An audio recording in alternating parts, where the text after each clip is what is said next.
家夏天嚟啦，咁啊通常好多客人咧都會開始洗奶機啦。咁但係有啲客人話啊，究竟而家需要洗未咧？究竟呢部奶機需唔需要洗咧？咁所以今日咧就講下咧，究竟我哋點樣去檢查咧嗰部奶機需唔需要洗啦？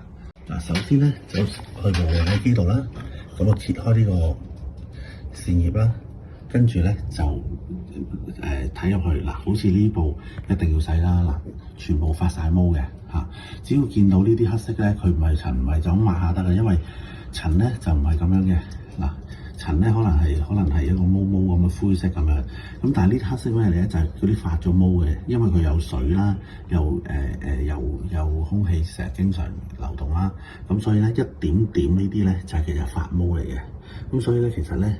你見到啲咁嘅情況咧，就一定要洗㗎啦，或者有少少都好啦。譬如可能呢個冇咁嚴重，淨係入邊得少少，都已經好多嘅。因為發毛嘅源頭咧就喺呢度入邊，呢度有個豬籠嘅，我哋叫豬籠啦，即係個轉動嘅扇葉係啦。咁咧嗰個入邊嗰度咧係嗰個發毛線嘅，咁所以呢個咧去到呢個出邊咧就好嚴重啦。如果你見到有少少喺呢啲位，咁其實入邊已經開始發毛，發得好犀利㗎啦，已經。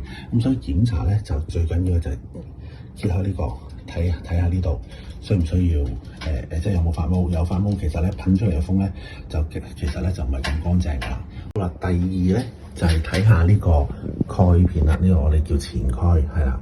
咁咧，譬如睇下呢啲蓋片會唔會有污糟嘢？因為呢一個咧係要嚟製冷嘅。呢度如果污糟嘅話，會影響個製冷效果。就譬如啲奶機唔夠凍啊嘅情況咧，就係因為呢度污糟啦。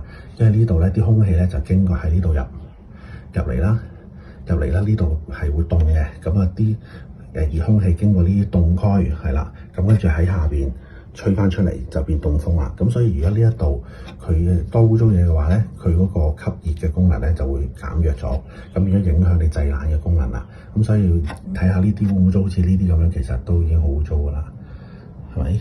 咁所以咧就要洗啦。如果各位朋友有任何家居上嘅問題咧，可以隨時 WhatsApp 我啦，或者 email 我嘅，咁我會盡快咧就會做翻啲短片分享翻俾大家，或者係直接覆翻你哋嘅。